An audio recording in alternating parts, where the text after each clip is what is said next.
Hey YouTubers, just wanted to do a quick video on the solar type system that I put on my RV.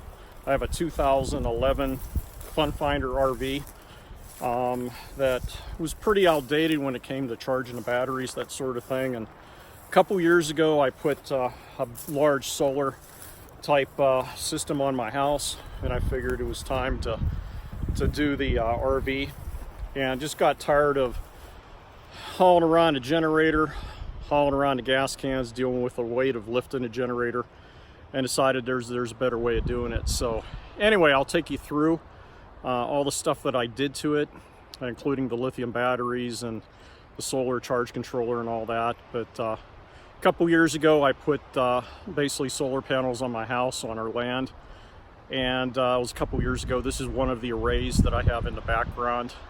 They're tilting and they generate a lot of power.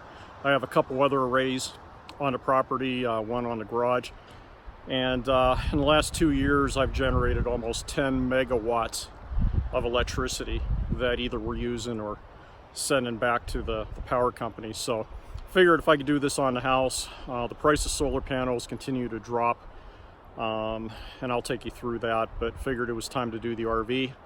I did it last winter and wanted to have some good testing this summer on the results that I had, so I waited to do a YouTube on it and make sure everything was wrung out. And I can tell you right now, it worked amazingly well. I would definitely do it again. So anyway, let's take a look at the RV.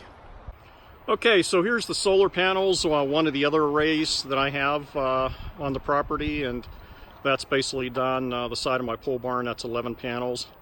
And then here's the RV. This is a 27-foot FunFinder 2011. And if you look at my YouTube channel, I did a YouTube in the spring on how I put a solar panel on the back of my cap on my topper of my truck, and I'm using a Victron Energy MPPT charge controller, and I have the ability of adding that panel by using my 7-pin RV plug to actually supplement the 4 panels that are on my RV. I do have battle-born lithium batteries in there, so I was able to found a sticker on eBay. So basically the trailer's lithium powered. We had it out for multiple weeks this summer, and we're running basically the hair dryers, the microwave, the Instapot, refrigerator in the outdoor kitchen, the inside refrigerator, heater. Also have the ability to run the AC now. So I put one of those micro air soft start units on my Dometic air conditioning unit. And I can tell you, even if you don't do solar, that's a good thing to do. You could just run your AC now on an extension cord plugged into somebody's garage outlet, you know, while you're parked in your driveway, that sort of thing, without blowing out breakers. Also, you can get down below a 2,000 watt generator. Plenty of YouTubes on the micro air soft start, but I'd highly advise doing that. So let's take a look at the panels up on top of the trailer. Okay, here's how I did the solar panels on top of the RV. So I have 3 up top. There's 2 back in the rear. And the front panel, I used these little mounting brackets that I bought on Amazon. They were like 35 bucks for 6 of them. They did the corners, so those are basically glued and screwed down to the roof of the camper.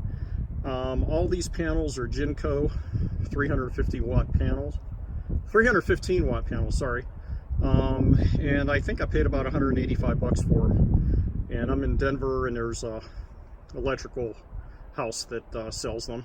And I also got a couple on Craigslist. And then you could see the other panel on the top of my truck connected. And then the 2 panels in the rear here, I put them side by side.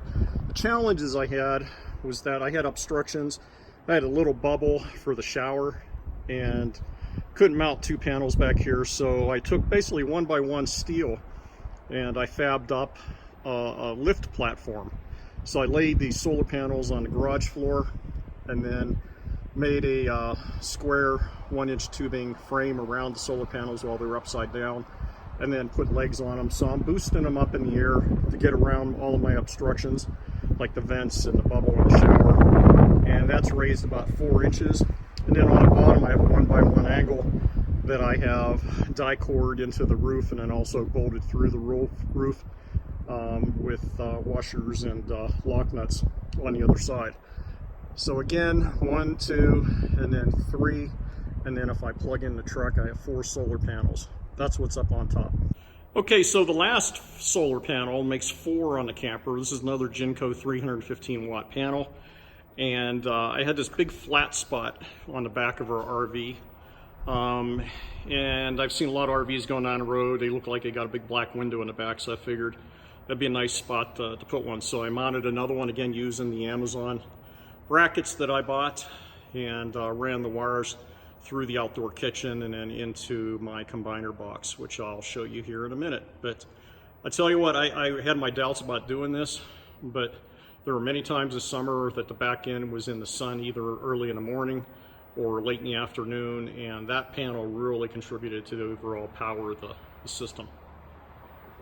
Okay, let's go ahead inside the camper. And the layout of this camper is we have a center pillar here that has the TV, and then we have a bed up front, queen size, that's down all the time. And going into the bathroom, we have a storage unit above basically the outdoor kitchen on the outside, and that gave me the ability to put in a real nice combiner box. So all the panels are wired in parallel, so that way if one panel's in the shade, the other panels are out in the sun, they're all still chipping in and producing wattage into the charge controller. So this is a Midnite Solar, which makes a really nice combiner box. I have 15 amp breakers on each of the panels, so I can isolate each one of the panels one by one, have them labeled front, the 2 in the rear, and then the one on the back of the trailer. So again, if I needed to troubleshoot, I could do that at any time. And down below that, I have basically a breaker that is going to feed up to the charge controller, which is in the front of the trailer near the batteries and the inverter and all that stuff. We'll see that next. Okay, now walk into the front of the trailer, and I've seen this done on YouTube before, where folks have put their batteries and the charge controller and everything underneath the storage compartment of the bed, which is pretty much, we didn't even use it, so it was a good place to put it. So this is really the brains of the operation. Over here you see I have a Midnite Solar MPPT charge controller. I think this is like a 100, 150, something like that. It's just way more than what I need. Even though the solar panels are rated for about 315 watts, realistically they're maybe putting out 250, something like that. And then I have bus bars, which I got on, I think I got them on eBay. One for my positive bus bar, one for my negative. And then I really like the Victron Energy battery management, the power monitor, which I'll show you that. And it's also Bluetooth, and they have an app. So I have an app, I could watch any condition going on in the trailer right now off the solar, how much power I'm generating the batteries, how much draw there is coming off the batteries, and basically you take and put the negative side into the shunt comes out, and that's all the negative load for the entire trailer, the entire RV comes off of that side. And then up above, I have on my positive side that goes into a T-type fuse. That's a 400 amp T-type, which is a fast acting fuse, and that eventually feeds into the inverter and then also the positive bus bar. Okay, and then what I did is I put on the outside here, I've got a cutoff switch that I can flip off and on for the power, simply like that. Come into the trailer after we're stored in, turn it on, powers up everything. And then down below that, I have a Krager, I think it's Krager, inverter that I mounted into the pass-through storage. I'll show you that in a minute. And that way I can turn off the inverter off and on. And that's a 3,000 watt inverter. So anyway, and then I looked at a ton of lithium iron phosphate batteries. I guess for short they're called LiPos. And decided on just spending just a couple extra bucks and going with a battle board. And there are so many people out using battle board. They're very well known. They have a built-in battery management system built into each battery, BMS. And these are designed to basically be a drop-in replacement for a standard 12-volt battery. So I have 4, and they're 100 amp hour, total usable. So it's not like your lead acid or your AGM batteries where you can only use maybe half of it, never go below 50% or else you'll damage it. I think you can go take these down to like 0,000 times and you might only affect a battery 10%, which I've never done. So about this summer we even ran the AC off a battery at a rest stop in the evening to cool off the trailer, doing all the other stuff we're doing, running refrigerator constant, the microwave, and I think I didn't go below 80% of the battery in here, so I've got plenty of reserve. Also, we were camping at KOAs, we had full hookups, but I never plugged in the entire time. In one campground up in Grand Lake, this is in Colorado, where I live, the owner of the campground actually came up and pulled his wallet out and heard that I was basically all solar powered and was going to give me some cash for not using the power at the campground. So I thought that was pretty cool. But anyway, that's pretty much it. Again, everything's fused, everything has breakers on the circuits, that sort of thing for safety. And again, there's tons of videos on this stuff, so I don't think this is anything out of the ordinary what I did here. So that's it for that. Okay, so I had these little square knockouts next to the radio on the center console in the camper, and I decided to put the Victron Energy battery monitor on there. Again, these are lithium batteries, so the idiot lights that I have on my regular system here where I hit them is not going to really reflect what the batteries are doing, so you need to do something else when you go to lithium, because the voltage really doesn't drop like a normal battery. Stays flat, and then at the very end the voltage drops off. So anyway, you see I'm sitting at 13.543 volts. Again, this is connected Bluetooth into the app. And then I had a space over here, so basically I took the Midnite Solar MPPT charge controller, and you can remote the head using a 6-conductor telecom wire, like a telephone wire, but it has to be 6 conductors, and then you could remote this. So I decided to fish the line up, and you can see right now I'm generating some power, and you know, I'm in the shade right now and I'm still generating some wattage. Okay, so that's how that works. So let's talk about the fuse panel here for a minute. There are probably millions of these things being used out in RVs. This is the WFCO, I guess they call it, WFCO. This is your breaker panel, all your fuses, everything in here complete. And it also has your charger located in the bottom. So if you open up the top panel, you know, there's all your stuff right there. And in the bottom is the power supply, which basically, you know, charges your battery when you're plugged into shore power, that sort of thing. Problem with that charge controller is that thing's putting out 13.6 volts constant. And if you know about how to charge batteries, you have bulk, you have, you know, trickle charge, you have float, you have, you know, absorption. And also, you know, your batteries, if you have AGM and lead acid, probably should be equalized once in a while. Anyway, that power supply doesn't do any of that. And millions of campers just have that 13.6 volts sitting on a battery. A lot of people keep their campers plugged in all winter, and you're just boiling your battery over because it's basically a one-state charger, just basically a power supply. So anyway, I upgraded that. Even if you don't do the solar that I did, I highly recommend Progressive Dynamics. Makes a really nice charger, inverter unit, and all that. And it works extremely well. And it gives you your 4-state. Also, on a Progressive Dynamics, it slides right in as a replacement to your existing power supply in the bottom of this unit. And then it also has a jumper on there. So if you move the jumper, what it'll do is put it for lithium batteries, which you don't use equalization on a lithium, so it does a couple other things, I guess. But anyway, it works extremely well.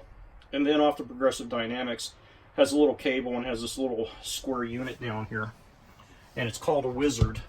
And if you wanted to override your system from bulk to absorption and, you know, so on, you can hit the button on the controller and then it'll flash. So what I did is I just taped it on the inside of the door here, and you could see through the translucent, you can see it flashing. Okay, So right now it's flashing off and on, so I'm in absorption mode right now.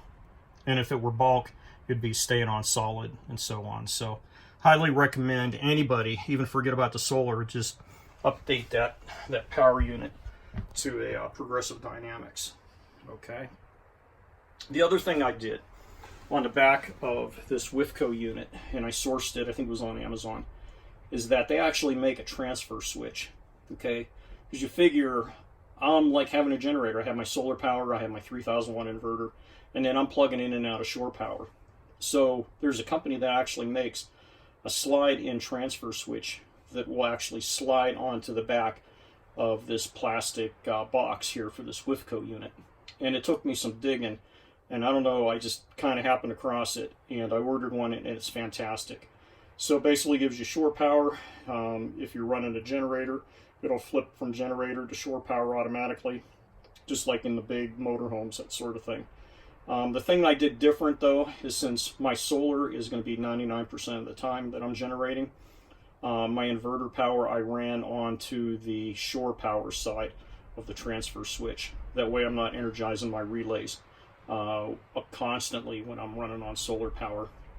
And then for the seldom times that I'll plug into shore power, which I haven't even done yet, when I plug in and then it'll flip over, and then that's wired to the generator side of the transfer switch, works extremely well. Okay, coming back outside on the other side of the battery units underneath the front bed, I basically put in a piece of OSB, screwed it to the wall, and this is where I have my inverter. And this is Krager, I don't know how you say it, but it's a very strong unit. And I got this on Amazon with the cables and the ANL fuse that you see in the back there. The only thing they didn't come with it was a cutoff switch, so I basically used the same cutoff switch I used on the inside, so I can cut this one off and on. But the neat thing about the Krager is 3,000 watts, plus I can hardwire it into the trailer. Okay, so the other end of that plug, that cable, you know, the power extension cord actually runs to the front underneath the trailer and comes up, and then like I said before in the last video, it's going into the basically the shore power side of the transfer switch. So this works extremely well. The one thing I did is upgrade the ANL fuse. It came with some cheap ones, who knows where they're made, and I went to a marine quality. I think it was called Blue Wave or Blue Sea, 300 amp. Looks like a printed circuit board ANL fuse, which I just did that to upgrade it, because the other ones look pretty cheap that came with it. Okay, last, let's take a look at the Victron Energy Bluetooth app that I have, which is absolutely fantastic. And again, this is the battery monitor that has the Bluetooth on it. So I am connected now on my iPad. I also have the app run on my phone. I highly recommend it. They make nice stuff. But you see there's my camper battery, and then my truck out there right now has a Victron Energy MPPT charge controller 100/30 that's connecting that other panel. So anytime I could go with the camper, bring that up and running, and now it's connecting. And there I am. And I can see all the parameters, 13.51 volts. I have actually 9.4 amps coming into the trailer now from the solar. I'm generating 126 watts, but I'm totally in the shade right now. And then there's my consumption that I've got. So that's pretty cool. And then if I go look at what my truck's generating, I'm not connected to anything right now. No loads on it. But at any time too, then I could see what my, truck is generating. So right now I'm sitting open collector. Basically I'm sitting at 36.23 because there's no load on it and it's in float mode. So highly recommend the Victron Energy products. Pretty cool. And again, the Midnite Solar stuff is fantastic, especially the combiner box, and then the Midnite Classic that I used, that I showed you up underneath the bed for that, is just fantastic. So again, wrapping up, I basically have a solar system that you'd have on a house. I have it on my RV. I was able to squeeze some panels up top by getting a little creative with that 1x1 frame to get up around some obstructions. And it's just amazing how well it worked this summer. I mean, when we took off, I'd set the clock on the microwave when we'd leave, and after a week being on the road, get back, and the clock is still keeping time. It never lost voltage, like, you know, when you unplug a microwave and the clock starts flashing. So, and he just ran everything beautiful.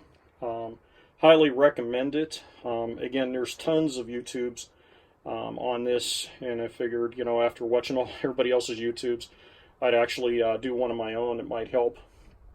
You know, as a little bit of payback for thanking everybody for all the information that was contributed. So if you have any questions, just leave it in the comments section, and I'd be happy to get it to you. Watch my other videos that I have, building hot rods, that sort of thing. And if you really want, hit the subscribe button or hit the like button.